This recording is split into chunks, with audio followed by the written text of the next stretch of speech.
You're watching Impact Direct. Please welcome Barry Dunn. Hey guys, Barry here, and welcome back to Impact Direct, here on Impact Game Station. Get your popcorn ready, and let's take an exclusive first look at Red Colony that's coming out soon to Nintendo Switch. Here we go.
もしもし。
もしもし。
So before we fly off, let's talk to game developer of Red Colony, Rune Storm.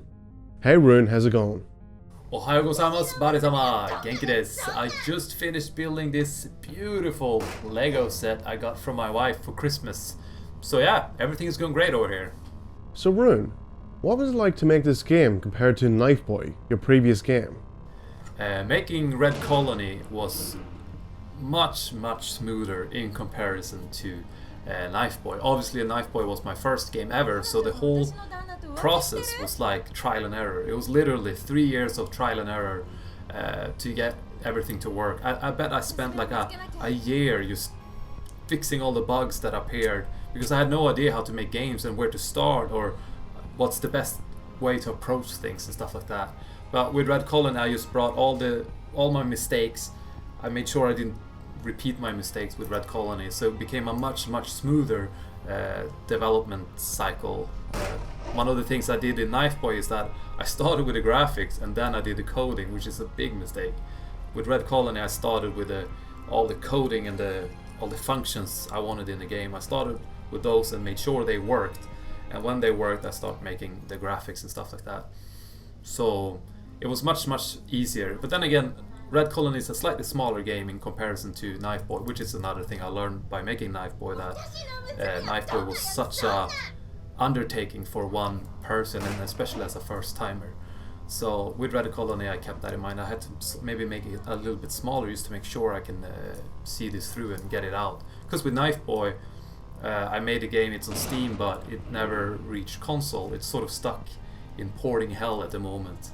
And that really felt like, there's this English saying, I don't remember how it goes, but you sort of make it to the finish line and you collapse right in front of the finish line. And that's how I felt with Knife Boy. But with the Red Colony I thought, well, if I can make it a little bit smaller, I can maybe also port it myself. And also that's I reckon a good thing to know moving forward, how to port games. But there's still hope that Knife Boy is coming out in 2021, so it might be stuck in porting hell at the moment, but there is a chance it's still coming to console. At least I hope so. But yeah, that just with Red Colony I just learned from my mistakes basically. What was your biggest challenges making this game during development? What all can you talk about? The most challenging parts were definitely porting the game. I just became a father and the pandemic made everything so tricky. So porting the game was like, I never thought it was going to be easy, but I thought it was going to be easier than it was. So making the actual game was quite fast this time around, because like I said, I learned from my mistake with Knife Boy, so I just made sure I avoided all of that, and then I made a game in fairly quick. But then by the time it was time to port the game, the pandemic was pretty bad in Tokyo, and that's where the dev kits and everything is. So I would go in once a week, like first train in, last train out, and work like a proper 12-14 hour shift, so I got as much time as possible with the dev kits. I think it took over a month just to make the game launch on the dev kit.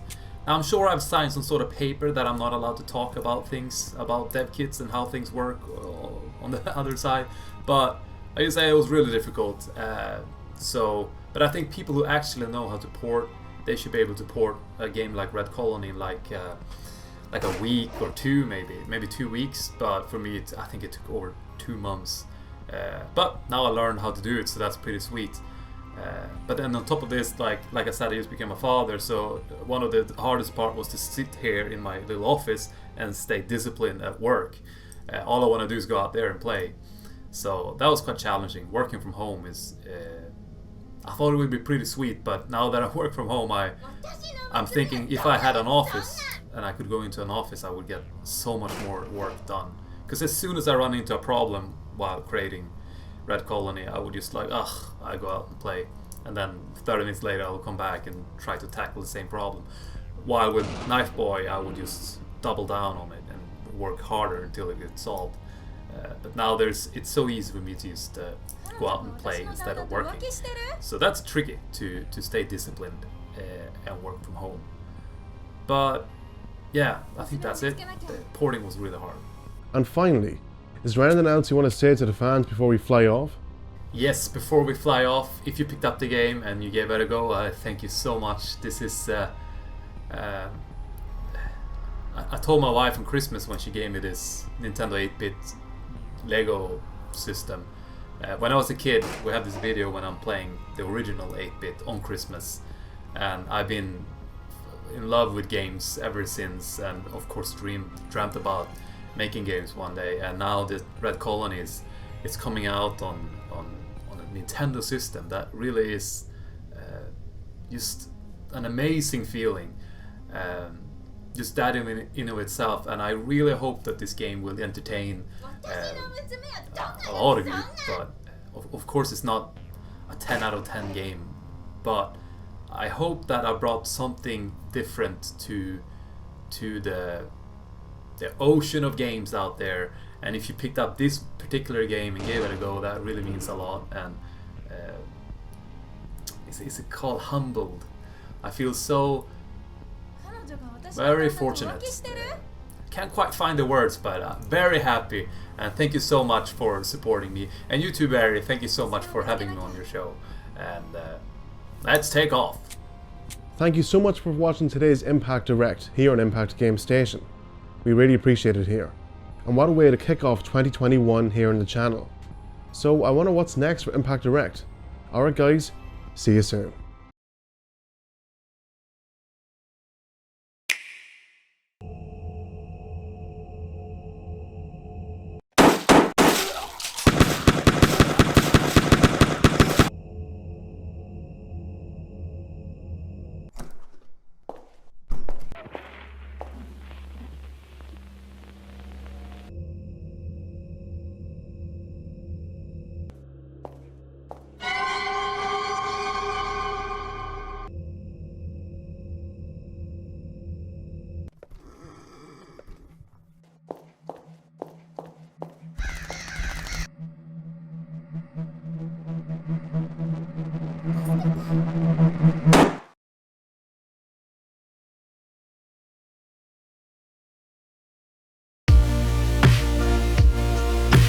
Thank you for watching Impact Direct, coming directly to you.